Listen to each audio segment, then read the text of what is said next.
Hola a todos y bienvenidos a un nuevo vídeo en el canal. Como siempre digo, no olvides dejar tu like y suscribirte si te está gustando la dinámica y nada, dicho esto, comencemos.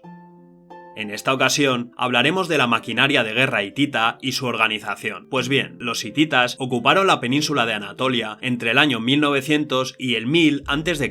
aproximadamente. Los orígenes de este rudo pueblo, experto en la guerra de montaña, siguen siendo oscuros, pero las pruebas sugieren que su asentamiento en Anatolia comenzó con las migraciones tribales de pueblos cuyos orígenes se encontraban en la zona que se extiende desde el Bajo Danubio a lo largo de la costa norte del Mar Negro hasta las estribaciones septentrionales de las montañas del Cáucaso. La fecha de la migración es incierta, pero podría ser tan temprana como el 2500 a.C. Hacia el 1900 había pruebas claras de los comienzos de una sociedad separada que puede identificarse como hitita. La sociedad hitita perduró hasta alrededor del año 1100 a.C., cuando, al igual que los demás estados de Siria, Líbano y el Alto Éufrates, fue invadida y destruida por los pueblos del mar. Tengo un vídeo hablando sobre estos tíos en el canal, os dejo aquí el enlace por si queréis verlo. La sociedad hitita seguía un orden similar al feudal, basado en la propiedad de la tierra y en feudos gobernados a nivel nacional por un consejo de grandes familias, llamado Pancus. Este mismo modelo de desarrollo social se encuentra en los primeros tiempos de Sumeria, Egipto y Roma. Poco a poco se fue formando una aristocracia gobernante con capital en Hattusa, en el noreste de Anatolia. La organización social se centraba en esta especie de feudos que trabajaba la tierra y, a medida que aumentaba la necesidad de defensa y poder militar, en el hombre de armas, entre muchas comillas, que recibía tierras e ingresos a cambio de un servicio militar a tiempo completo para el alto rey. Al igual que la Europa medieval, existía una tensión constante entre la autoridad central y los poderosos vasallos locales, que a menudo no podían ser controlados por el rey. La autoridad central hitita sufría altibajos de un periodo a otro. En contadas ocasiones, los reyes hititas lograron unificar y controlar su país, y solo durante periodos relativamente cortos. Uno de los resultados fue que, hasta el final del imperio, Hatti siguió siendo esencialmente una sociedad feudal, cuyo ejército estaba formado por un núcleo de tropas leales al rey, incrementado por ejércitos feudales, entre muchas comillas, aportados por vasallos y estados clientes extranjeros. El periodo de esplendor militar hitita está fechado entre el 1450 y el 1180 a.C.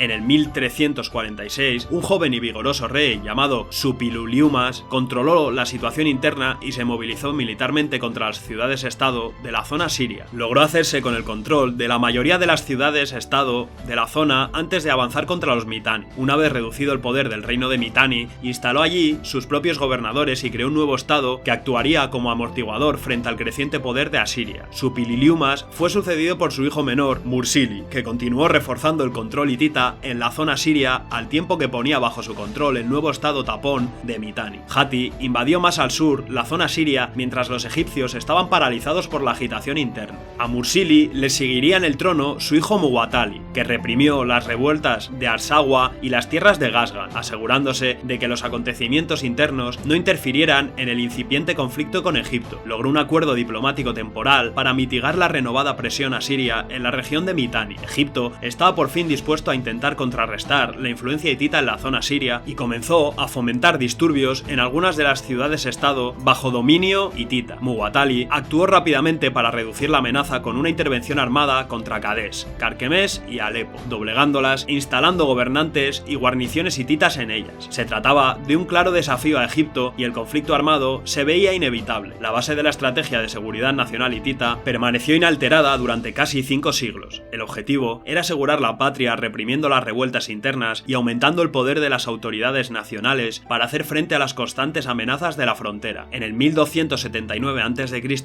subió al trono egipcio Ramsés II, uno de los faraones guerreros por excelencia. Ramsés comprendió que la influencia egipcia en Líbano y Palestina nunca estaría segura mientras la amenaza hitita se cerniera sobre la zona siria. El paso del tiempo solo favorecería a los hititas a medida que fortalecían su dominio sobre la zona. El pensamiento estratégico egipcio sostenía que una amenaza para Siria era una amenaza para Palestina, y una amenaza para Palestina era una amenaza para Egipto. Por tanto, podríamos entender esto como el nacimiento de la primera teoría del dominó de la historia de la humanidad. En el 5º año de su reinado, Ramsés II se propuso destruir la influencia hitita en Siria y hacerla retroceder tras los montes Tauro. A medida que el mar margen de maniobra se estrechaba, el enfrentamiento entre las dos grandes potencias se hizo seguro. Cuando llegó, lo hizo en la ciudad de Cádiz, en el río Orontes. Y ahora sí, vamos a hablar de la organización militar hitita. El tamaño de los dos ejércitos que lucharon en Cádiz sigue siendo objeto de controversia. Los principales expertos en los ejércitos egipcio e hitita de la época estiman el tamaño de la fuerza egipcia entre 25.000 y 30.000 soldados, compuesto por 4 divisiones de 6.000 hombres cada una, más varios contingentes de carros cananeos aliados. El ejército hitita parece haber tenido entre 17.000 y 20.000 soldados, probablemente la mayor fuerza de combate jamás desplegada por los hititas. El tamaño inusual de la fuerza hitita se explica por el hecho de que el rey Muwatalli había tenido éxito en la unión de los diversos vasallos del país y en la celebración de una serie de tratados de asistencia mutua con las ciudades-estado de Siria que le proporcionaron soldados. De las otras grandes potencias, solo los mitáneos desplegaban fuerzas comparables en tamaño a los ejércitos hititas y ellos también dependían en gran medida de contingentes aliados para realizar los máximos esfuerzos nacionales. El rey disponía de todos los efectivos militares de Hatti, así como de los contingentes militares de los estados aliados. El ejército hitita está organizado en torno al sistema decimal común a los ejércitos de la zona en aquella época. La infantería, los carros y los arqueros compartían la misma estructura organizativa, en escuadrones de 10, compañías de 10 escuadrones y batallones de 10 compañías. La infantería se desplegaba en compañías de 10 hombres de ancho y 10 de profundidad. Los batallones formaban frentes de 100 hombres y 10 de profundidad. Las armas básicas de la infantería hitita eran la lanza de longitud media, el hacha y la espada con forma de hoz. Además, la infantería hitita era flexible en cuanto a armamento, equipamiento y forma de despliegue. Por lo tanto, podemos ver cómo la infantería hitita se había desarrollado en el abrupto terreno de Anatolia, donde la propia tierra daba importancia a las tropas terrestres utilizadas de diversas formas. Los comandantes hititas solían cambiar la mezcla de armamento de la infantería e incluso la vestimenta y la armadura, dependiendo de la naturaleza del terreno y del tipo de batalla que se esperaba que librara la infantería. En el terreno montañoso, la infantería portaba la espada con forma de hoz, la daga, el hacha y ninguna lanza, una mezcla de armas adecuadas principalmente para el combate cuerpo a cuerpo. La infantería de montaña disponía de cascos metálicos, buenas botas, armadura de cuero o escamas y un escudo especialmente diseñado en forma de 8. La estrecha cintura del escudo lo hacía más ligero, a la vez que ofrecía una buena protección de cuerpo entero. La cintura estrecha, además, mejoraba la capacidad del soldado para ver a su adversario y le proporcionaba más espacio para blandir su espada en la batalla cuerpo a cuerpo, aunque más adelante los hititas adoptarían el pequeño escudo redondo. Las armas y el equipo de los infantes cambiaban cada vez que el ejército hitita debía luchar en terreno abierto. En estas condiciones, el arma principal era la lanza larga y punzante y la formación de combate era la falange. Un ejército que adaptaba sus unidades, armas y formaciones de combate con tanta facilidad requería un alto grado de disciplina y entrenamiento por parte de sus soldados. El ejército hitita estaba formado por un núcleo de profesionales leales al rey, al que se sumaban fuerzas proporcionadas por sus vasallos. La sociedad hitita preveía la figura del hombre de armas, que recibía los ingresos de la tierra a cambio del servicio militar, como explicamos antes. La estrategia militar hitita daba prioridad al sigilo, la rapidez de movimientos, los desplazamientos nocturnos y el despliegue rápido desde la línea de marcha hasta la formación de combate para evitar emboscadas. Estas habilidades son las características de un ejército profesional, no de un ejército de reclutas. El ejército hitita, por tanto, estaba formado por soldados de calidad casi profesional, similares en experiencia y capacidad a las clases militares feudales de Europa durante la Edad Media. Las unidades de élite hitita eran sus carros. La función de estos era acercarse rápidamente a la infantería enemiga, causando el máximo impacto en ellos, para después desmontar y luchar como infantería pesada. La máquina hitita era más pesada que el carro egipcio y tenía el eje situado en el centro de la plataforma. Esta disposición reducía la velocidad y la estabilidad, pero permitía llevar a una tripulación de 3 personas. La tripulación iba armada con una lanza punzante de 2 metros de largo, diseñada para no ser lanzada, sino para ser utilizada como lanza mientras se montaba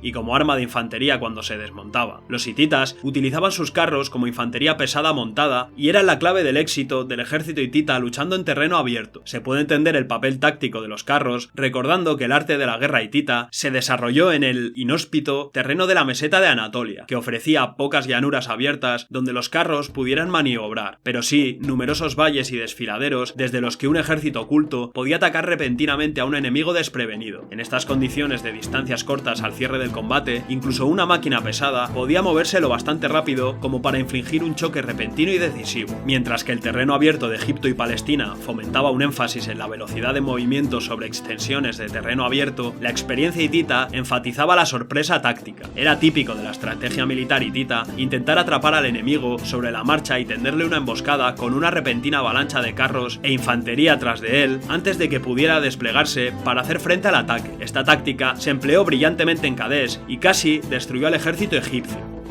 Y hasta aquí el vídeo. Espero que os haya gustado y eso, no olvides dejar tu like y suscribirte y nada, nos vemos en la próxima.